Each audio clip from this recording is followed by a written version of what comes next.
So Lori is the chief of SWAMP, Surface Water Ambient Monitoring Program, and that's a program that has been funding the, and we've been working with for the PSA, the Perennial Stream Assessment. And today she's going to talk about the Healthy Stream Partnership and the California Healthy Watershed Initiative. Lori? Thank you, Jim. Is my mic working? Oh, this is great. All right. Let's get organized here. Okay, as Jim said, I'm Lori Weber. Good morning. I'm a senior environmental scientist at the State Water Board in the Surface Water Ambient Monitoring Program, or SWAMP. That's one of the acronyms that I'll try not to say too often, but probably will. I'm also the facilitator of the Healthy Streams Partnership. And my presentation today is about the Healthy Streams Partnership and the California Healthy Watershed Initiative. See if I get this right. Yeah, right. Okay, so the Healthy Streams Partnership is a work group of the California Water Quality Monitoring Council. And for those of you who are not familiar with the Monitoring Council, it is a multi-organization effort to coordinate monitoring and assessment activities throughout the state. The council has various work groups and organized around particular questions or themes. And most of the work groups make their data and information available through web portals on the My Water Quality website, which is mywaterquality.ca.gov. The Healthy Streams Partnership is a work group of the Monitoring Council. Now, the mission of the Healthy Streams Partnership is to promote the protection of healthy streams and the restoration of threatened and impaired streams. This is a multi-agency group with representatives from many organizations at the federal, state, and local level. These include SWAMP and other programs within the state and regional water boards, the Department of Fish and Wildlife, Department of Water Resources, US EPA, UC Davis, Moss Landing Marine Labs, the Southern California Coastal Water Research Project, and the San Francisco Estuary Institute, among others. So one of the products of the Healthy Streams Partnership is the Healthy Streams Portal. Here's a screenshot of the portal. It can be accessed through the My Water Quality website. And the theme of the Healthy Streams portal is, are our streams and river ecosystems healthy? And the site has some basic information about stream ecology, and it also displays data from our SWAMP-funded monitoring programs. Here's a screenshot of one of the interactive maps on the portal that displays bioassessment data. And just curious, how many people are aware of these, the My Water Quality website, and have actually accessed the portal? Show of hands. Oh, that's good. Looks like about a third to a fourth of you. We'll try to double that next time. All right, I went the right way. Okay, now the US EPA Healthy Watershed Initiative is an effort spearheaded by the EPA headquarters office in Washington, DC. And the overarching goals of the initiative are to identify healthy watersheds, protect and maintain healthy watersheds, and increase their numbers over time, and raise the visibility and importance of protecting high-quality waters. And I've included their website here. There's a lot of information there, including this report that we show here. Now, this initiative has a nationwide focus, but they have initiated pilot projects in several states. Several years ago, the Healthy Watershed Initiative lead person from the US EPA contacted the Monitoring Council about the possibility of developing watershed assessments in California. The results of those discussions was the California Healthy Watershed Initiative. So the California Healthy Watershed Initiative is a partnership between US EPA and the Healthy Streams Partnership. It's funded by the EPA, and technical work is conducted by CABW. It's one of the US EPA contractors. The Healthy Streams Partnership, the HSP, has been serving as the technical review team for this project. And the goal is to develop integrated assessments of watershed health, and that's done through the development of multi-metric indices.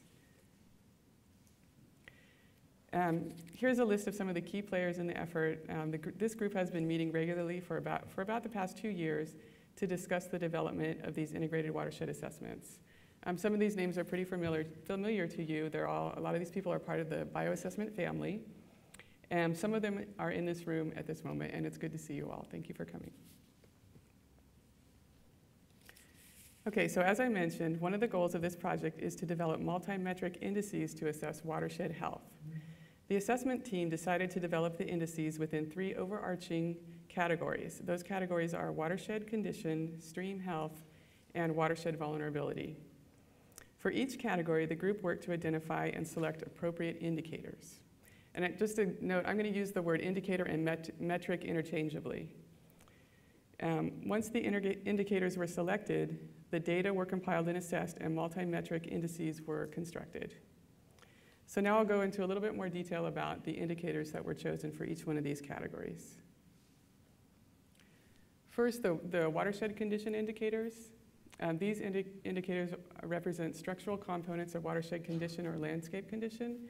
They're based on geospatial data sets, primarily derived from remote sensing. And for these data sets or these indicators, we have continuous and complete coverage across the state because they're based on satellites or air photos. And some examples are land use or soils maps.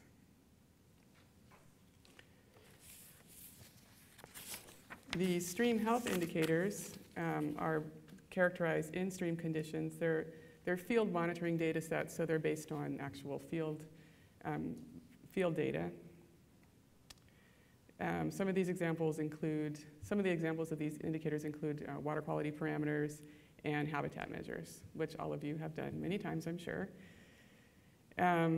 So as you know, many watersheds throughout the state, many locations have not been monitored. So part of this effort was to develop statistical models to predict the values of these indicators in watersheds where we do not have data, unmonitored locations. Now the third kind of overarching category are the watershed vulnerability indicators. And these are indicators that characterize potential exposure to future risks such as climate change or fire. These are modeled projections, and of course we have continuous coverage across the state. Actually, I forgot to make a point here about the stream health indicators. We do have continuous coverage. It's just that we end up with indicator values for all watersheds in the state, but some of those values were predicted using statistical models. So that's kind of an important point to remember. Okay, now I'd like to show you some results. I want to see how this map looks pretty good in a big screen there. It's the first time I've seen it on a big screen. This map shows the watershed condition index scores for California watersheds. Remember, these are the indicators that are based on land use, remote sensing data, and they're structural indicators of watershed health. There are 6 indicators within this watershed condition index. Those are the percent natural land cover, percent intact active river area, sedimentation risk, artificial drainage area, dam storage ratio, and road crossing density. Now the way the color scheme works here is that the yellows and greens represent lower scores, and the blues to dark blues represent higher scores. So in other words, yellows and greens indicate degraded watersheds, and blues and dark blues indicate areas where we would find healthy watersheds.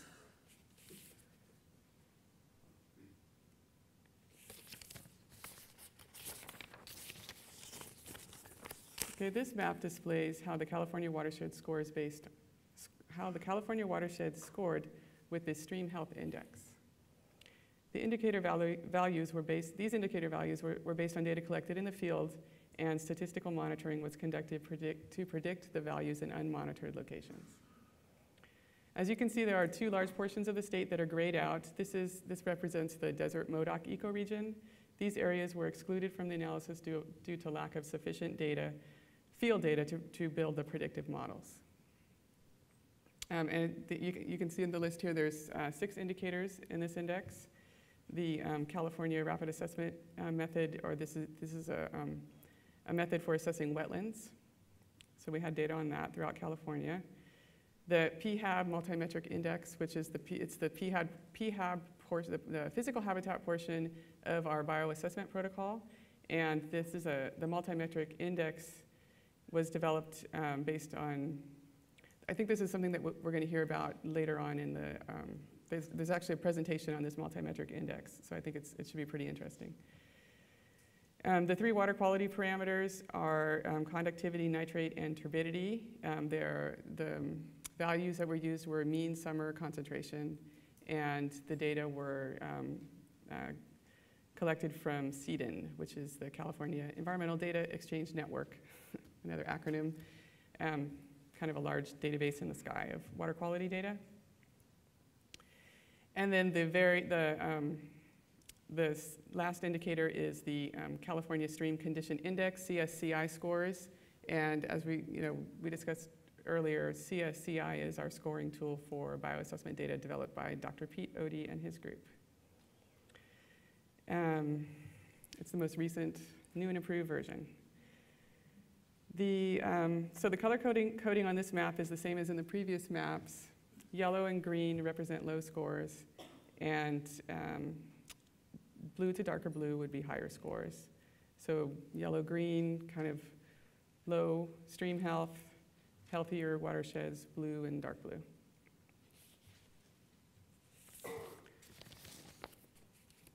Okay, this map displays how the shows how the state's watersheds scored with the Watershed Vulnerability Index. It's just a reminder that this index is made up of indicators that characterize potential exposure to future risk. There are 11 indicators in the Watershed Vulnerability Index. The first 8 indicators are statewide climate change projections developed by the California Energy Commission through the CalAdapt project. Projected land cover change is from a nationwide projection developed by the US EPA. Current water use demand is based on county water use estimates. And fire regime condition class comes from the California Fire and Resource Assessment Program. Now the color scheme on this map is slightly different. Yellows and oranges represent low values, which indicate low watershed vulnerability, which is a good thing, right? Reds and purples show watersheds with higher values, indicating more vulnerable watersheds.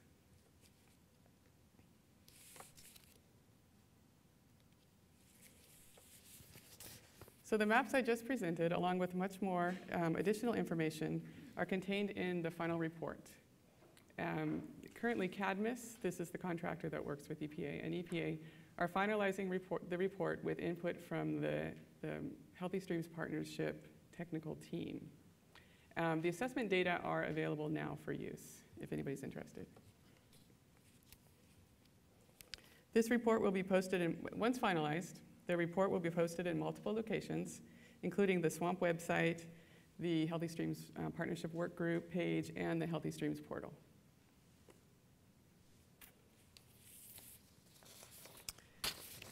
Okay, so I just wanted to talk a little bit about next steps with this project. Once CADMIS and EPA have completed their work, which is happening pretty soon, the Healthy Streams Partnership can take over for the next steps. One important next step is to figure out a way to communicate the results of these assessments and make them available to interested parties. For example, we will need to display these assessments on the Healthy Watershed portal in an interactive fashion so that users can focus on the areas that they are most interested in. There's also the opportunity to integrate these assessments with some of the mini watershed report card projects that are being developed at a more regional or local scale. And additionally, these assessments can be integrated into GIS-based technical tools to assist staff with watershed analysis, watershed-based permitting, or other similar efforts. Another task is to work towards using these assessments to support management decisions aimed at protecting and restoring watersheds, the Holy Grail. One option that has been discussed is that the state and regional water boards can incorporate these assessments into the integrated report. Oops, got ahead of myself. Into the integrated report, which is where we list water bodies that are impaired and that we think are not meeting the beneficial uses and that are. The assessments can provide information to assist with the identification of healthy watersheds. We tend to focus on where the impairments are. So there's been a lot of talk about, well, why don't we also identify where the healthy watersheds are? We can also, so we can see where beneficial uses are being supported as well as where beneficial uses are not being met. So this is another tool, another layer to help guide that analysis. Another potential use of these assessments is to identify areas where grant funding could be directed, prioritized for restoration projects. The assessments can help provide additional information for developing policies or other efforts, such as the wetlands policy, the biological objectives policy effort that Karen just discussed, the non-point source implementation plan, all of these different kind of overarching long-term planning regulatory efforts and these assessments can be incorporated in a way that helps us to identify and protect streams that are in good condition. Okay, the third bullet here, of course, there's always the opportunity to build on this existing framework to continue to refine the assessments to answer management questions. It should be recognized that this is the first effort of this kind to come up with multi-metric indices of watershed health for the entire state. There are many options for the future. I mean, we might want to investigate adding other indicators, maybe weighing some indicators more than others. There's a lot of ways to go. So this is just the initial first step. The Healthy Streams Partnership will continue to seek out opportunities to collaborate with similar efforts to develop integrated ecological assessments throughout the state. I think we might be hearing about a couple of those later on in the day, but we shall see. Okay, so I'd like to end my presentation with an invitation to join our group. If you are interested in the Healthy Streams Partnership, this is I put a link up here to both our work group webpage and the Healthy Streams portal, as well as my contact information. You can always contact me. New members are always welcome. We have an email listserv that you can sign up for to get information about upcoming meetings. And now that the first phase of the project is wrapping up, we haven't had a meeting for quite a while, but now that the first phase of the project is wrapping up, we expect to schedule a meeting within the next few months to discuss a strategy for the future. Okay, so this concludes my presentation. I'd be happy to answer any questions.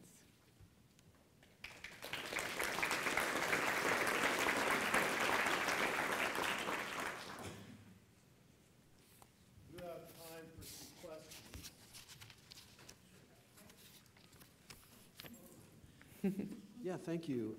My name is Joseph Furnish. I work for the Forest Service. And I guess our names perhaps are conspicuous by their absence there.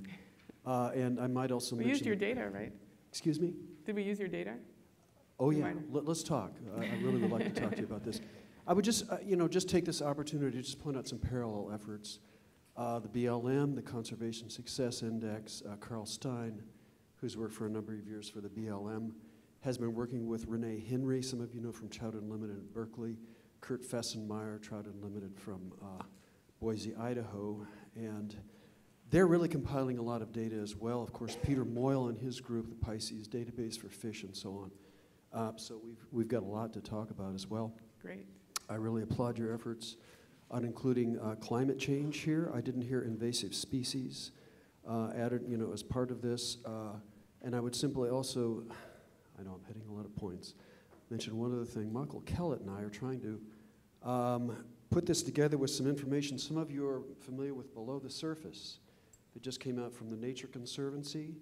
I think that Jeanette Howard was to be on the program, wasn't able to make it, but this is also a very valuable effort to contributing to this as well in terms of what's the biological diversity that we're protecting. We're trying to look at ecological integrity sort of as an overlay on this map as well, and we ought to just try and line these things up. Thank you for listening. I'll talk to you later. Thank you. We'll have to coordinate in the future.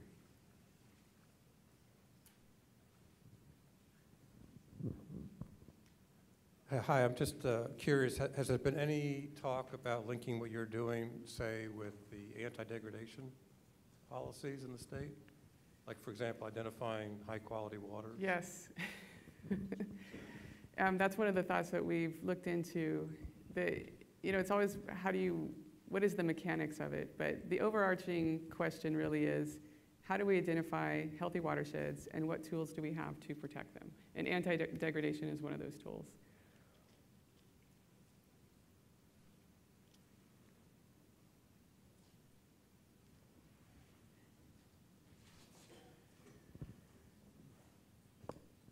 For those interested in more information on the Healthy Streams Partnership and the portal, there is a flyer out by the poster in the back on the Healthy Streams portal and partnership.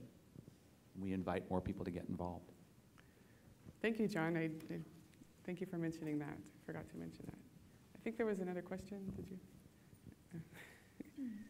Are you going to, is the plan to fill out the areas with more monitoring in areas that weren't confirmed with real data, that were just use the model?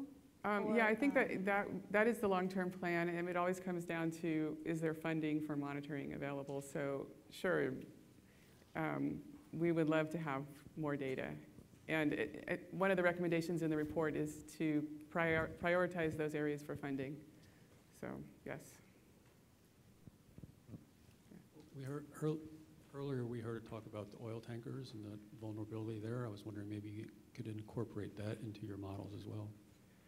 Sure. I mean, we could look into any potential impact to watersheds and effect on watershed health.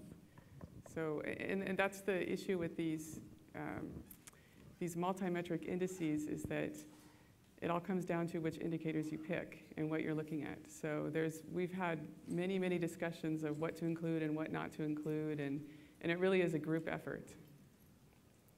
So if you would like to come to our meeting.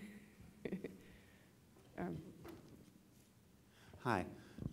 When you first introduced the three multi-metric indices, the Watershed Health Index, the Stream Health Index, and the Watershed Vulnerability Index, you didn't indicate that they were relative indices, and then some of the later slides did indicate Yes. that. And so I wondered if you could explain that. They're relative, so there are no thresholds. They're just relative to themselves. So we didn't. The group did discuss the issue of determining appropriate thresholds is a difficult one, and within the time frame of this project, the group decided that they weren't going to go down that path. It's something that now that we have this framework, we can work towards, selecting or looking at thresholds and how to determine if it's good or bad. Does that make sense? That would be contrasted with the Southern California, or the California Stream Condition Index, Yes. which is more of an absolute measure. Mm-hmm. The number means the same anywhere. This would mean different things in different areas. Different things in different areas. Well, you either have a low score or a high score, but you don't know if your low score is it really bad, or is it terrible, or is it below a kind of an impairment threshold? I'm not sure if I'm explaining that correctly. Okay, let's move on. Yeah. Somebody. Pete, do you want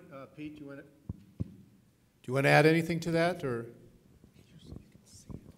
Yeah, sure. Let's see. The whole, just 2 points. I think that is a good summary of how was put together. The real value of this, in my opinion, is that this is not to think of these as fixed tools. That these are, that this is the truth of that this is the healthy stream, this is an unhealthy watershed. But this is a framework for pulling together lots of disparate types of information that we now have about watershed condition, watershed health. And the value of this partnership is that we can now, as we have something that we can use as a carrot to get partners to come together and contribute to this framework. I think ideally, if we get down the road, it'd be great to be able to turn on and turn off different elements of the components to the models, depending on what use you want to, what your specific questions are and your specific applications. But I think that, to me, is one of the really exciting parts of this work.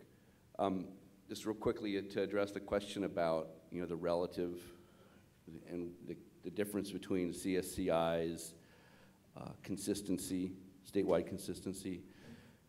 There are some challenges with that here, and I think, but these are, it's put on the same scale statewide. For some of the types of components, like say road density or I don't know, fire risk, things like that, you could argue that a given road density in one region is not as risky, say, as in another region. So there are those types of nuances that are not incorporated, but aside from that, it is consistent everywhere. Is that there?